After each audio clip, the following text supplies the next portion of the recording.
तो चलिए दोस्तों, 12वीं क्लास के फिजिक्स में करंट इलेक्ट्रिसिटी का एक बहुत खूबसूरत सा टॉपिक लेकर आए हैं जिसका नाम है व्हीटस्टोन सेतु। दोस्तों, आज इस टॉपिक पर हम पूरी एनर्जी के साथ अटैक करेंगे, डायरेक्ट आपके माइंड में जाकर सेट कर जाएगा।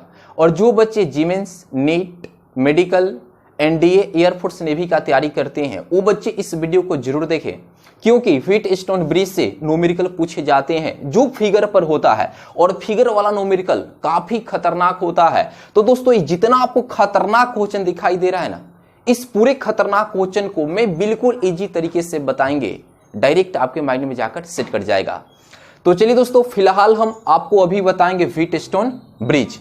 दोस्तों, यहां पर देखिए, व्हीटस्टोन एक विज्ञानी का नाम है।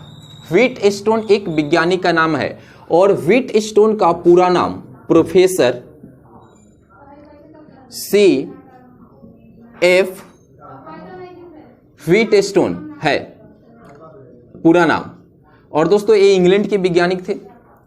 चलिए दोस्तों, अब समझते हैं। यहां पर देखिए, व्हीटस्टोन सेतु, और दोस्तों यहां पर व्हीटस्टोन तो वैज्ञानिक का नाम है, सेतु को अंग्रेजी में ब्रिज कहते हैं। तो आइए दोस्तों, व्हीटस्टोन ने क्या बताया। दोस्तों, यहां पर हम आपको बिल्कुल अच्छे तरीके से बताने वाले हैं, इसलिए आप वीडियो पर बने रहिए।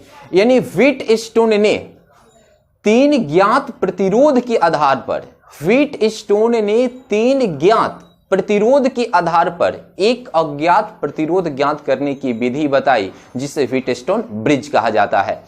तो चलिए दोस्तों, इस बात को समझते हैं। यहां पर देखिएगा, यहां पर देखिए चार प्रतिरोध है, पी क्यू एस और यहां पर आर। चलिए, इसमें तीन ज्ञात प्रतिरोध को मान लेते हैं पी क्यू एस, और एक अज्ञात प्रतिरोध को हमने आर मान लिए। तो दोस्तों, इस प्रकार की दिया रहे, इस प्रकार की व्यवस्था रहे, और इसमें तीन ज्ञात प्रतिरोध है और एक अज्ञात प्रतिरोध हो, तो अज्ञात प्रतिरोध को हम कैसे निकालेंगे, ये बात किसने बताया? यही बात व्हीटस्टोन ब्रिज ने बताई। तो चलिए दोस्तों, पहले हम लिख लेते हैं कि व्हीटस्टोन ब्रिज क्या है। तो दोस्तों, यहां पर लिखेंगे, व्हीटस्टोन ने तीन ज्ञात प्रतिरोध के आधार पर, तीन ज्ञात प्रतिरोध के आधार पर, तीन ज्ञात प्रतिरोध के आधार पर, तीन ज्ञात प्रतिरोध के आधार पर एक अज्ञात प्रतिरोध ज्ञात करने की विधि बताई, ज्ञात करने की विधि बताई, जिसे व्हीटस्टोन ब्रिज कहा जाता है, जिसे व्हीटस्टोन ब्रिज कहा जाता है, व्हीटस्टोन ब्रिज कहा जाता है। देखिए दोस्तों, एकदम सिंपल सी परिभाषा आपको बताएं। ये परिभाषा क्या है, इसको समझ लीजिए। यानी दोस्तों, व्हीटस्टोन ब्रिज क्या है? यानी व्हीटस्टोन ने, दोस्तों व्हीटस्टोन एक विज्ञानी का नाम है, व्हीटस्टोन ने तीन ज्ञात प्रतिरोध के आधार पर एक अज्ञात प्रतिरोध ज्ञात करने की विधि बताई, जिसे व्हीटस्टोन ब्रिज कहा जाता है। तो उम्मीद है कि दोस्तों, आज के बाद कोई भी आपसे प्रश्न करे कि व्हीटस्टोन ब्रिज क्या है, तो दोस्तों आप बता सकते हैं कि व्हीटस्टोन ने तीन ज्ञात प्रतिरोध के आधार पर एक अज्ञात प्रतिरोध ज्ञात करने की विधि बताई, जिसे व्हीटस्टोन ब्रिज कहा जाता है। जैसे मान लेते हैं दोस्तों कि इसमें तीन ज्ञात प्रतिरोध पी क्यू एस और एक अज्ञात प्रतिरोध मान लेते कि ये आर है। तो दोस्तों, हम कैसे आर को फाइंड करेंगे अगर ऐसी व्यवस्था दिया रहता है? तो दोस्तों, इसके लिए एक काम करना होता है। यानी दोस्तों, व्हीटस्टोन ब्रिज जो होता है, व्हीटस्टोन जो सेतु होता है, इसे संतुलित करना होता है। संतुलित करने के बाद हम ज्ञात कर सकते हैं कि अज्ञात प्रतिरोध कैसे ज्ञात करते हैं। तो दोस्तों, यहां पर लिखेंगे, व्हीटस्टोन सेतु के संतुलित के लिए, व्हीटस्टोन सेतु के संतुलित संतुलित के लिए जानते हैं दोस्तों Ig का मान 0 होनी चाहिए। मतलब दोस्तों यहां से गैल्वेनोमीटर यानी गैल्वेनोमीटर का जो विक्षेप हो वो शून्य होनी चाहिए। मतलब इसमें करंट का फ्लो नहीं होनी चाहिए। तो इसमें करंट का फ्लो कब नहीं होगा? जब C और D ये जो बिंदु है, इस बिंदु पर विभव का मान समान होगा। तो दोस्तों इसमें करंट फ्लो नहीं होगा। और जब करंट फ्लो नहीं होता है तब दोस्तों ये क्या होता है? संतुलित होता है। और जब संतुलित होगा तो दोस्तों ये जो सामने प्रतिरोध आपको दिखाई दे रहा है इसमें गुना कर लेंगे। तो P गुने S यहां पर देख लेंगे, P गुने S आप बराबर फिर इसके सामने वाला प्रतिरोध R गुने Q। यानी दोस्तों इन दोनों का गुना किसके बराबर होगा? इस दोनों के गुना के बराबर होगा। तो दोस्तों P गुने S बराबर R गुने Q होगा। तो दोस्तों इसको हम ऐसे भी लिख सकते हैं, P बटा जो गुना में रहता है भाग में Q आप बराबर यहां पर R है तो R, अब बटा यहां पर S है तो S। तो दोस्तों इस सूत्र की सहायता से हम क्या कर सकते हैं? जैसे मान लीजिए PQ आपको S दिया है तो R निकाल सकते हैं। तो दोस्तों एक कैसे निकाल सकते हैं? इसके लिए हमने बताया कि व्हीटस्टोन सेतु के संतुलित के लिए Ig का मान 0 होनी चाहिए। मतलब दोस्तों इसमें करंट का प्रवाह नहीं होनी चाहिए। इसमें करंट का प्रवाह नहीं होनी चाहिए। यानी करंट का प्रवाह कब नहीं होगा? जब C और D बिंदु पर विभव का मान समान होगा तो इसमें करंट का प्रवाह नहीं होगा। यानी Ig का मान 0 हो जाएगा। और जब Ig का मान 0 होगा तो दोस्तों हम क्या कर लेंगे कि सामने वाले प्रतिरोध का गुना कर लेंगे और बराबर में लिख देंगे। तो P गुने S एक किसके बराबर होगा? R गुने Q के बराबर होगा। या दोस्तों ऐसे भी आप समझ सकते हैं कि P यहां पर जो Q है तो दोस्तों यहां पर इनका संलग्न प्रतिरोध देखना है। तो P बटा Q आप डायरेक्ट भी लिख सकते हैं, P बटा Q आप बराबर यहां पर क्या होगा? R बटा S। और दोस्तों यहां से देख सकते हैं कि P, तो P के लिए हम यहां पर R1 रखिए तो लिख सकते हैं R1 आप बटा Q, तो Q के लिए यहां पर R2 आप बराबर यहां पर R के लिए तो दोस्तों क्या है जी? R4 आप बटा यहां पर S के लिए क्या हो जाएगा जी? R3। तो दोस्तों ऐसे भी कर सकते हैं या क्रॉस गुना करेंगे तो R1 गुने R3 आप बराबर R2 गुने R4। तो दोस्तों यही तो रहा, बात तो वही है। तो उम्मीद है कि दोस्तों ये बातें आपको समझ में आ गया होगा कि गैल्वेनोमीटर का विक्षेप 0 हो जाए तो इन दोनों का अनुपात इन दोनों के अनुपात के बराबर हो जाएगा। और इसमें 3 ज्ञात प्रतिरोध है और 1 अज्ञात प्रतिरोध। तो 3 ज्ञात प्रतिरोध दिया रहे तो आराम से 1 अज्ञात प्रतिरोध निकाल सकते हैं। और एक कब ये मिलेगा दोस्तों? जब यानी जब व्हीटस्टोन सेतु के संतुलित के लिए Ig का मान क्या हो जाएगा? 0 हो जाएगा। तब जब Ig का मान 0 होगा तो ये आपका शर्त मिल जाएगा। और इसके आधार पर इसमें 3 ज्ञात प्रतिरोध, जैसे मान लीजिए PQR दिया रहे तो आराम से हम क्या कर सकते हैं? PQS दिया रहे तो आराम से हम R निकाल सकते हैं। तो दोस्तों यही बात किसने बताया?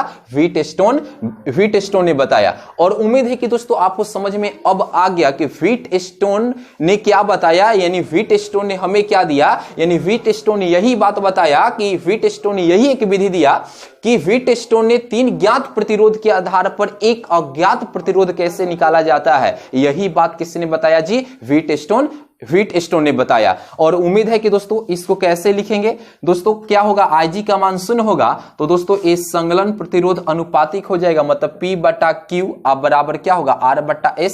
और दोस्तों मान लीजिए कि 3 ज्ञात प्रतिरोध PQS दिया रहे तो आराम से हम क्या कर सकते हैं? R फाइंड कर सकते हैं। तो दोस्तों उम्मीद है कि ये बिल्कुल आपको बातें समझ में आ गया होगा। अब चलिए दोस्तों, अब देखिए किरचॉफ के जो नियम बताया है उसके उपयोग से ये जो शर्त आया है इसको हम प्रूव करेंगे, इसको हम लेकर आएंगे, तब तो जाकर आपको समझ में आएगा कि सर कैसे लिख दिए हैं। तो आइए दोस्तों, किरचॉफ के नियम के उपयोग से हम इसको क्या कर सकते हैं? प्रूव कर सकते हैं। तो चलिए दोस्तों हम बताना शुरू कर रहे हैं। तो यहां से काम करते हैं, इसको हटाते हैं और देखते रहिए।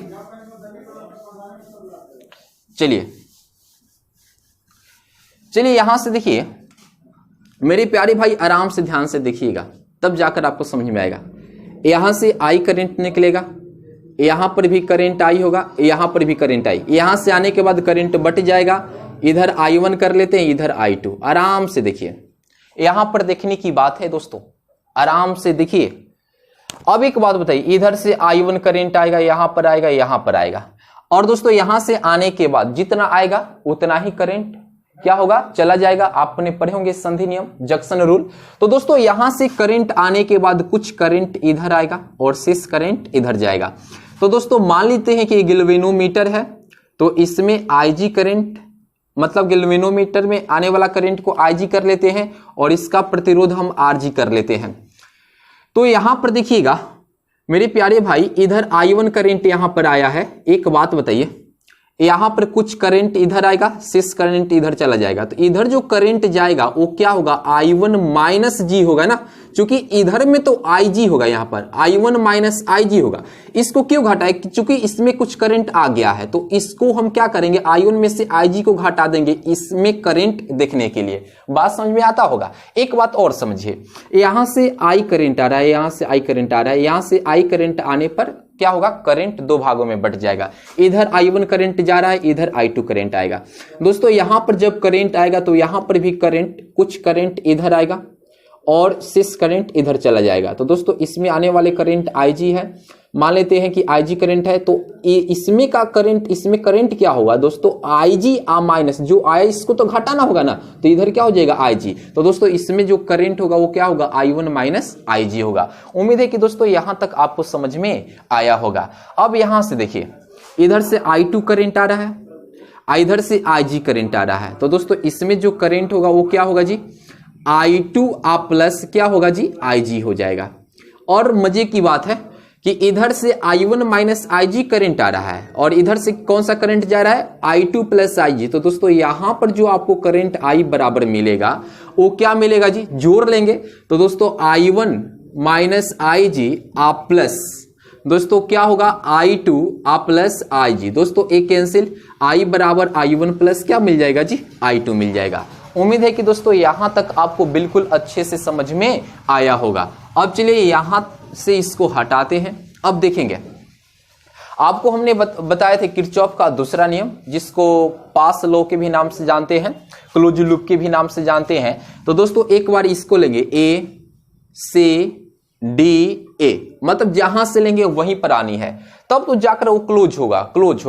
तो दोस्तों यहां पर लिखेंगे किरचॉफ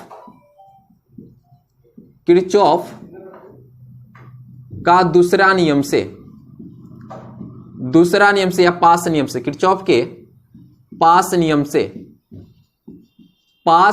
से दोस्तों किस में, ACDA में, यानी ACDA में। तो दोस्तों आपको मालूम है सभी विभवांतरों का बीजगणितीय योग शून्य होता है।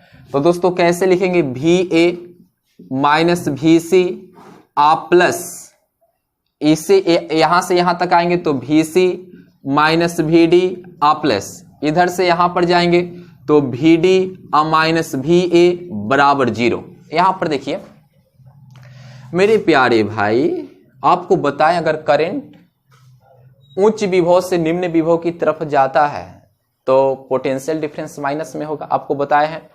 तो दोस्तों एक करंट की दिशा में है तो यहां पर क्या होगा, I1 माइनस क्या होगा, I1 इंटू R1। दोस्तों यहां पर तो P है, कोई भी ले सकते हैं, आप ये भी ले सकते हैं, माइनस I1 इंटू P हो जाएगा प्लस V से C, A भी करंट की दिशा में है तो माइनस में होगा। उच्च विभव से निम्न विभव की तरफ आ रहे हैं तो प्रतिरोध क्या हो, करंट क्या होगा जी, माइनस में होगा IG इंटू रेसिस्टेंस क्या होगा, यहां पर RG होगा प्लस। अब देखिए करंट की विपरीत दिशा में जा रहा है, तो प्लस में होगा। और यहां पर क्या होगा जी, यहां पर देख सकते हैं I2 इंटू यहां पर प्रतिरोध क्या है जी, R, अब बराबर में 0। दोस्तों यहां पर एक काम करना है, हमने आपको बताया कि संतुलित होने पर यानी इन दोनों का अनुपात इन दोनों के अनुपात के बराबर होता है। तो यहां पर संतुलित के लिए क्या लिखेंगे, संतुलन अवस्था, संतुलन अवस्था के लिए क्या होगा, IG का मान 0 होगा। तो दोस्तों यहां पर एक काम करिए, माइनस I1 इंटू P आ प्लस, यहां पर रखिए तो ये तो 0 होगा। इधर क्या है जी, I2 इंटू आर बराबर क्या होगा 0। दोस्तों एक बात बताइए, ये क्या होगा जी, I2 इंटू आर बराबर 0 माइनस है इधर प्लस I1 इंटू पी। तो दोस्तों आप देख सकते हैं कि I2 इंटू आर बराबर क्या होगा I1 इंटू पी। तो दोस्तों यहां से एक रिजल्ट क्या आएगा, I2 बटा जो गुना में रहता है भाग में I1 अब बराबर P अब बटा जो गुना में रहता है भाग में R। तो दोस्तों यहां पर एक समीकरण आपको क्या मिला जी, एक समीकरण क्या मिला आपको, I2 बटा I1 बराबर क्या मिला, P बटा R। दोस्तों इधर इसको हम लिख लेते हैं, चूंकि उधर मिटकाएंगे। I2 बटा I1 बराबर आपको क्या मिला जी, P बटा R मिला। क्या मिला जी, P बटा R मिला। उम्मीद है कि दोस्तों यहां तक आपको समझ में आया होगा, P बटा R मिला। और दोस्तों एक किस में मिला, A क्लोज लूप ACDA में। अब दोस्तों इधर से चलेंगे CBDC में। तो आइए दोस्तों यहां से इसको हटाते हैं, यहां से इसको हटाते हैं। अब देखिए यहां पर क्या लिखेंगे, किरचॉफ का पास नियम से यहां पर CBDC में। तो दोस्तों बताइए क्या होगा जी, यहां पर VC आ माइनस VB आ प्लस VB आ माइनस VD आ प्लस VD आ माइनस VC बराबर 0। पिछले क्लास में बता रखें कि क्यों कैसे लिख रहे हैं, उम्मीद है कि आप जरूर देखेंगे। देखिए करंट की डायरेक्शन में है तो दोस्तों माइनस में होगा, तो यहां पर क्या होगा जी, I1 माइनस IG आ इंटू, यहां तो माइनस होगा, इंटू R। तो यहां पर R के जगह पर क्या है जी, Q आ प्लस। दोस्तों यहां पर देखिए, यहां पर देखिएगा वही आराम से देखिए VB आ माइनस VD। यहां से देखिएगा एक करंट की विपरीत दिशा में हम जा रहे हैं, तो दोस्तों माइनस में होगा। यहां पर क्या होगा जी, करंट क्या है, I2 प्लस IG आ इंटू प्रतिरोध क्या है, यहां पर S आ प्लस, यहां पर देखिए प्लस। अब देखिए करंट की विपरीत दिशा में जा रहे हैं तो ये भी प्लस में होगा। और यहां पर एक मिनट, यहां पर माइनस नहीं होगा, करंट की विपरीत दिशा में ना रहे हैं तो प्लस में होगा। यहां पर देखिए करंट की विपरीत दिशा में जा रहे हैं तो ये भी प्लस में होगा। तो दोस्तों ये क्या होगा जी, यहां पर करंट क्या है जी, IG इंटू प्रतिरोध क्या है जी, RG अब बराबर में 0। लिखेंगे संतुलन की स्थिति में, संतुलन की स्थिति में, संतुलन की स्थिति में दोस्तों क्या होगा, IG बराबर 0। तो दोस्तों तो ये वाला यहां पर 0 हो जाएगा, तो ये तो खत्म कर देगा। और यहां पर देखिए इसको पहले उतार लेते हैं, IG आ प्लस I2 प्लस, इसका मान तो 0 रखिए, आ इंटू में हो जाएगा S आ बराबर, इधर वाला माइनस तो इधर प्लस में चला जाएगा ना, उधर प्लस में चला जाएगा। और यहां पर तो ये तो 0 हो जाएगा, तो क्या होगा I1 इंटू Q। तो दोस्तों आप देख सकते हैं कि I2 इंटू S बराबर I1 इंटू Q। तो दोस्तों यहां पर I2 बटा I1 बराबर क्या होगा जी, Q अब बटा S। और दोस्तों I2 बटा I1, दोस्तों यहां पर देखिए I2 बटा I1 बराबर क्या था, P बटा R। क्या था दोस्तों, P बटा R आप बराबर इधर क्या है जी, Q बटा S। यहां पर आप देख सकते हैं कि दोस्तों क्या आया, P बटा R बराबर Q बटा S। तो दोस्तों यही तो हमने आपको बताए थे कि क्या होगा जी, P बटा Q। एक मिनट, आप ऐसे भी कर सकते हैं, यहां से P अब बटा जो गुना में रहता है भाग में Q, और जो भाग में इधर आएगा गुना में अब बटा क्या होगा S। तो दोस्तों यहां पर आप देख सकते हैं कि P बटा Q अब बराबर क्या होगा, R बटा S। दोस्तों ये प्रूव हो चुका। तो दोस्तों एक बात याद रखिएगा कि हमने आपको क्या बताया, व्हीटस्टोन ने क्या बताया कि 3 ज्ञात प्रतिरोध के आधार पर एक अज्ञात प्रतिरोध ज्ञात करने की विधि बताई। इस विधि में उन्होंने बताया कि जो IG का मान क्या होनी चाहिए, 0 होनी चाहिए, मतलब उससे करंट पास नहीं करनी चाहिए। तो क्या होगा जी, सामने सामने वाला क्या होगा, यानी प्रतिरोधों का गुणनफल उसके सामने वाले प्रतिरोधों के गुणनफल के बराबर हो जाता है। तो उम्मीद है कि दोस्तों ये आपको बिल्कुल अच्छे तरीके से समझ में आ गया होगा। दोस्तों यानी संतुलन होगा तो IG का मान 0 होगा। तो दोस्तों एक क्या होगा, इन दोनों का गुणनफल किसके बराबर होगा, इस दोनों के गुणनफल के बराबर हो जाएगा। तो दोस्तों यही बात किसने बताया था, व्हीटस्टोन ने बताया था। तो चलिए दोस्तों इसी का उपयोग करके अब हम क्वेश्चन आपको बताएंगे। बिल्कुल क्वेश्चन है, देखिए बहुत आसान क्वेश्चन है।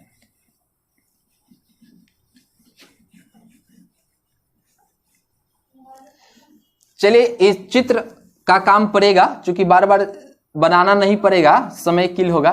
तो इस चित्र को हम यहीं पर रखते हैं। चलिए इस चित्र को हम यहीं पर रखते हैं। यहां पर देखिए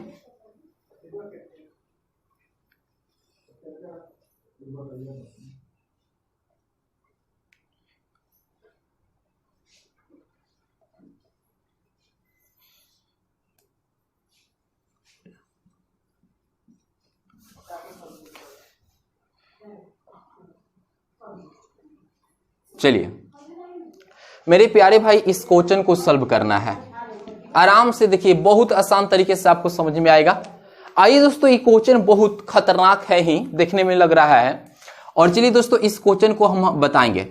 मेरे प्यारे भाई, सबसे बड़ी बात क्या है कि ए यहां पर, चलिए ए हो गया, यहां पर कर लेते हैं, कोई दिक्कत नहीं है। ए बी, यहां पर देखिए सी, और यहां पर देखिए डी।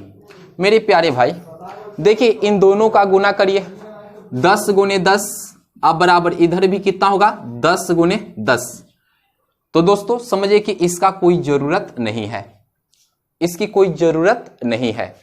दोनों बराबर हो गया, यानी क्या है जी, वीट स्टोन ब्रिज संतुलन है। तो दोस्तों इसकी कोई आवश्यकता नहीं है। हमने आईजी का मान शून्य लिए थे ना, इसकी कोई आवश्यकता नहीं है। तो दोस्तों यहां पर देखिए उस क्वेश्चन को यहां पर उतारते हैं, यानी 10 ओम, यहां पर 10 ओम, यहां पर 10 ओम, यहां पर 10 ओम, और यहां पर 10 ओम था। आराम से देखिएगा दोस्तों, यहां पर देखिए इसे इसमें गुना करिए 100, और इसे इसमें गुना करिए 100। तो दोस्तों इस समझिए कि व्हीट स्टोन ब्रिज संतुलित है, संतुलन की अवस्था में है, तो इसकी कोई जरूरत नहीं है, मतलब ये बीच वाला की कोई जरूरत नहीं। तो इसको हटाइए, उसी क्वेश्चन का ये अगला फिगर बनेगा, इसको हटाइए। अब यहां पर एक काम करेंगे, ए बी को हम सेल से जोड़ेंगे, तो ये दोनों सीरीज में होगा और ए भी दोनों सीरीज में होगा। तो दोस्तों आपको दोनों सीरीज में होगा तो तुल्य प्रतिरोध निकालेंगे। तो कैसे निकालेंगे दोस्तों, आपको बताए थे, यहां पर बताए हैं कि आर ई बराबर क्या होगा, R1 प्लस R2 सीरीज के लिए।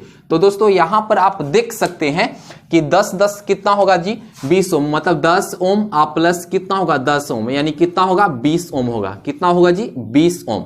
और दोस्तों ए भी दोनों सीरीज में होगा, तो ए भी क्या आएगा जी 20 ओम आएगा। कितना ओम आएगा जी 20 ओम आएगा। कितना ओम आएगा 20 ओम आएगा। और दोस्तों यहां पर आप देख सकते हैं कि 20 ओम आने वाला है। और दोस्तों यहां पर देखिए ए क्या है जी ए, और यहां पर ए क्या है जी बी। अब देखिए दोनों पैरेलल में हो गया। अब दोनों किस में हो गया जी, पैरेलल में हो गया। तो जब दोस्तों ये दोनों पैरेलल में हो गया, एक बात बताइए, जब दोनों पैरेलल में हो गया तो दोस्तों इक्विवेलेंट कैसे निकालेंगे, आर ई बराबर 1/R1 मतलब 1/20 प्लस 1/R2 मतलब ये भी क्या होगा 20। तो दोस्तों 1/RE बराबर लघुत्तम कितना होगा 20।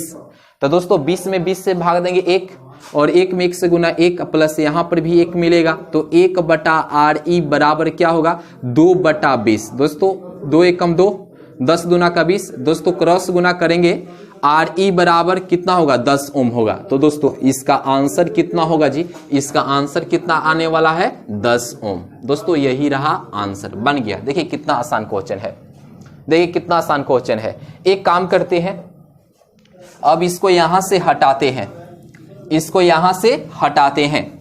अब मेरे प्यारे भाई बताइए, अगर इसके जगह पर हम थोड़ा सा खेल खेल दे, तो देखिए आप क्या कर सकते हैं, थोड़ा सा खेल खेलना है। अगर मेरे प्यारे भाई एक बात बताइए, अगर हम यहां पर 20 ओम कर दे, 20 ओम कर दे, यहां पर भी 20 ओम, यहां पर भी 20 ओम, यहां पर भी 20 ओम, और यहां पर भी 20 ओम, तो एक बात बताइए, क्या इस क्वेश्चन को आप बना सकते हैं? बिल्कुल बना सकते हैं। देखिए 20 में 20 से गुना करेंगे 400, और इधर 20 में 20 से गुना करेंगे 400, या 20/20 1, और इधर 20/20 कितना होगा 1। तो दोस्तों ये भी क्या है, संतुलित है। तो दोस्तों बीच वाला का कोई जरूरी नहीं है। और दोस्तों आप तो बना सकते हैं ना, क्या करेंगे दोस्तों, ये दोनों सीरीज में होगा, इन दोनों सीरीज को सेल से जोड़ेंगे, तो ये क्या होगा जी सीरीज में आ जाएगा। किस में आएगा, सीरीज में आएगा। तो दोस्तों सीरीज में आएगा, तो एक बात बताइए, ए कितना 20-20 कितना हो जाएगा जी 40 ओम होगा। ए भी 20-20 कितना होगा 40 ओम होगा। क्या होगा 40 ओम होगा। अब यहां से किस में मिलेगा, पैरेलल में। यहां पर हो जाएगा ए, और यहां पर क्या होगा बी। तो पैरेलल के लिए 1/RE बराबर क्या होगा जी, 1/R1 मतलब 1/40 प्लस कितना होगा 1/40। तो दोस्तों देख सकते हैं कि 2/40 मिलेगा, 2 एकम 2, 20 दूना का 40। तो दोस्तों 1/RE बराबर क्या होगा 1/20, क्रॉस गुना कर लेंगे तो RE बराबर कितना होगा 20 ओम। दोस्तों बन गया। तो देखिए कितना आसान क्वेश्चन है। उम्मीद है कि दोस्तों आप बिल्कुल अच्छे तरीके से कर पाएंगे, कोई दिक्कत नहीं होगा। तो आइए दोस्तों यहां से इसको हटाते हैं और देखते हैं दोस्तों क्वेश्चन नंबर 2 नंबर क्वेश्चन। एक तो बता दिए, इस क्वेश्चन को हमने बता दिए। चलिए इसको हटाइए, अब इस क्वेश्चन को देखेंगे। मेरे प्यारे भाई बहुत आसान क्वेश्चन है। यहां पर देखिए, ये देखिए 8/8 1 और ये भी 8/8 1। दोस्तों ये भी क्या है जी, फीट स्टोन ब्रिज यहां पर संतुलित है, तो बीच वाला को हटाइए। और ये दोनों सीरीज में है और ये दोनों सीरीज में है, तो इन दोनों का समतुल्य प्रतिरोध निकालिए। इन दोनों का समतुल्य प्रतिरोध निकालकर दोनों को पैरेलल में जोड़ देंगे तो एक प्रतिरोध यहां पर मिलेगा। तो दोस्तों ये फिगर जानते हैं कैसे मिलने वाला है। ये फिगर आपको ऐसे बनने वाला है। यहां पर देखिएगा, ये फिगर आपको ऐसे मिलेगा। देखिए आपको फिगर ऐसा मिल जाएगा। इधर जगह की कमी है दोस्तों, यहां पर था मैंने 8 ओम रखे थे। दोस्तों यहां पर देख सकते हैं आप, इधर देखिए थोड़ा इधर छूट कर देते हैं। चलिए सब कुछ तो है यहीं पर। दोस्तों ये कितना है जी 8 ओम और इधर कितना है 8 ओम। और यहां पर देखिएगा दोस्तों, यहां पर देखिए 8/8 1 8/8 1 यानी संतुलित है। तो दोस्तों हम क्या करते हैं, इन दोनों का इक्विवेलेंट रेसिस्टेंस, तो इन दोनों का इक्विवेलेंट क्या होगा जी, ये दोनों सीरीज में है, दोनों सीरीज में है। तो दोस्तों दोनों सीरीज में तो कितना होगा यानी 8 8 16 हो जाएगा। तो दोस्तों यहां पर कितना होगा 16 ओम और ये भी कितना होगा जी 16 ओम। तो दोस्तों यहां पर अब आपको जाकर फिगर कैसा बनेगा जी, ये कितना हो जाएगा 8 ओम। दोस्तों दोनों अब पैरेलल में हो गया। तो दोस्तों पैरेलल के लिए क्या करेंगे, 1/RE बराबर 1/R1 मतलब 1/16 प्लस 1/R2 मतलब 1/16। तो दोस्तों क्या होगा 1/RE बराबर लघुत्तम कितना होगा 16। दोस्तों 2 एकम 2 8 दूना का 16 मतलब 1/8।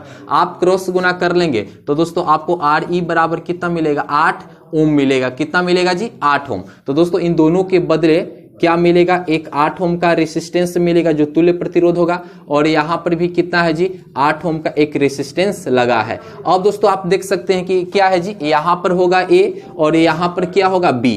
अब बताइए ये तीनों जो प्रतिरोध है सीरीज में है। तो दोस्तों सीरीज के लिए हम RE बराबर कैसे निकालेंगे, R1 मतलब 8 ओम प्लस 8 ओम प्लस कितना होगा 8 ओम। तो दोस्तों RE बराबर 8 8 16 16 8 कितना होगा 24 ओम। दोस्तों बन गया, यही रहा आंसर। देखिए इस क्वेश्चन का आंसर कितना होगा 24 ओम। दोस्तों इसका आंसर कितना आने वाला है 24 ओम।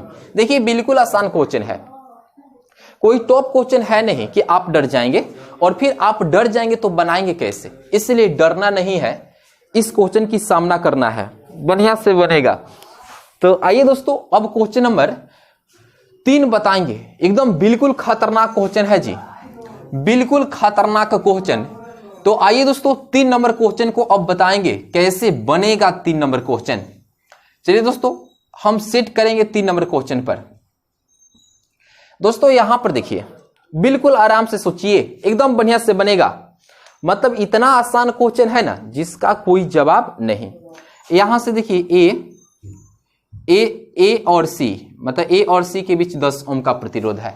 मतलब ए और सी के बीच 4 को बिंदु ले लेंगे, ए और सी के बीच 10 ओम का प्रतिरोध है। इसको काटिए, इसको लिख लिया। सी और बी, यहां पर देखिए सी और बी के बीच 10 ओम का प्रतिरोध है, यहां पर 10 ओम का प्रतिरोध है। इसको भी यहां से काटिए।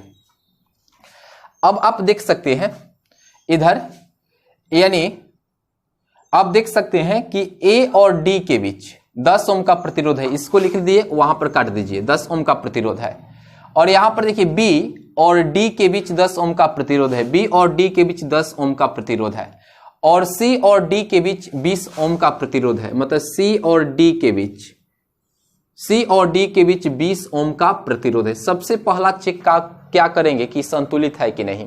तो दोस्तों 10/10 1, 10/10 1, मतलब ये संतुलित है, तो इसकी कोई जरूरत नहीं है।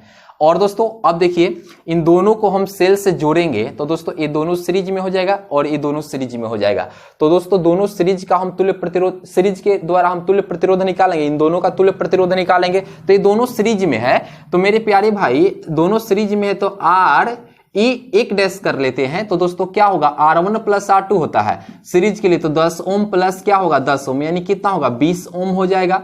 और यहां पर आर ई डबल डैश करते हैं तो ये भी दोनों सीरीज में होगा, तो ये क्या होगा जी 10 ओम प्लस कितना होगा 10 ओम, यानी 10 10 कितना हो जाएगा जी 20 ओम हो जाएगा। अब जानते हैं फिगर कैसा होगा दोस्तों, अब फिगर आपको ऐसा मिलने वाला है। फिगर कैसा मिलेगा, ऐसा, मतलब कितना ओम 20 ओम। दोनों को हम सीरीज में जोड़े, फिर इन नीचे वाले को दोनों को हम सीरीज में जोड़े तो दोस्तों कितना आया जी, ये भी कितना आया 20 ओम। अब यहां से आप देख सकते हैं, अब यहां से आप देख सकते हैं कि दोनों किस में है जी, बताइए, दोनों पैरेलल में है। तो दोस्तों पैरेलल में है तो 1/RE बराबर 1/R1, मतलब 1/20 प्लस 1/R2 यानी 20। तो दोस्तों क्या होगा जी 1/RE बराबर लघुत्तम 20 होगा। दोस्तों 20 में 20 से भाग देंगे 1 और 1 में 1 से गुना करेंगे 1 आप प्लस, देखिए 20 में 20 से भाग दिए 1 और 1 में 1 से गुना करेंगे 1। तो दोस्तों इधर देख लीजिए 1/RE बराबर 1 1 2/20। तो दोस्तों 2 1 2, 10 दूना का 20। दोस्तों क्रॉस गुना करेंगे RE बराबर 10 ओम। तो दोस्तों इसका आंसर कितना आया 10 ओम। देखिए बन गया, बहुत आसान क्वेश्चन है ना, बन गया, देखते देखते बन जा रहा है।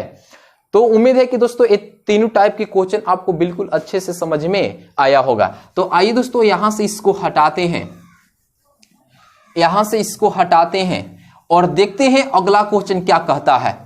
दोस्तों जो अगला क्वेश्चन है जंक्शन रूल पर है, किरचॉफ के जंक्शन रूल पर है। मेरे प्यारे भाई बहुत सिंपल सी क्वेश्चन है। मैंने आपको बताया था कि संधि की ओर आने वाली धाराओं का बीजगणितीय योग संधि से दूर जाने वाली धाराओं के बीजगणितीय योग के बराबर होता है। और दोस्तों इस नियम के द्वारा हम इसको फाइंड कर सकते हैं। तो मेरे प्यारे भाई यहां पर नोक रखिए और देखिए कि संधि की ओर आने वाली धारा कौन कौन सी है, I2 है, I1 है, I4 है।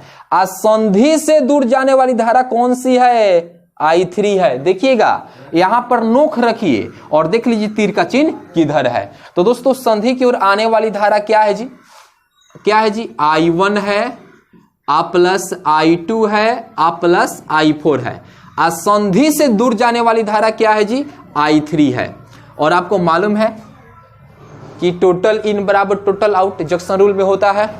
तो दोस्तों I1, तो I1 देखिए कितना होगा जी 4 एम्पियर, A प्लस I2 कितना होगा जी 3 एम्पियर प्लस I4 तो I4 है, I4 तो फाइंड करनी है दोस्तों, I4 फाइंड करना है। और I3 इधर कितना है जी 5 एम्पियर है। दोस्तों जोड़ लीजिए 4 3 कितना होगा 7 एम्पियर प्लस I4 अब बराबर इधर 5 एम्पियर। तो दोस्तों इसलिए I4 बराबर क्या होगा जी 5 एम्पियर, ये प्लस है इधर माइनस 7 एम्पियर। तो दोस्तों I4 बराबर क्या होगा -2 एम्पियर। दोस्तों यही रहा आंसर। दोस्तों आंसर कितना होगा -2 एम्पियर होगा। उम्मीद है कि दोस्तों आज की क्लास बिल्कुल आपको समझ में आया होगा। अगर दोस्तों ये वीडियो आपको पसंद आया है तो आप लाइक करिएगा, सब्सक्राइब करिएगा और दोस्तों वीडियो को जरूर शेयर करिएगा। दोस्तों मेरा वीडियो देखने के लिए थैंक यू वेरी मच।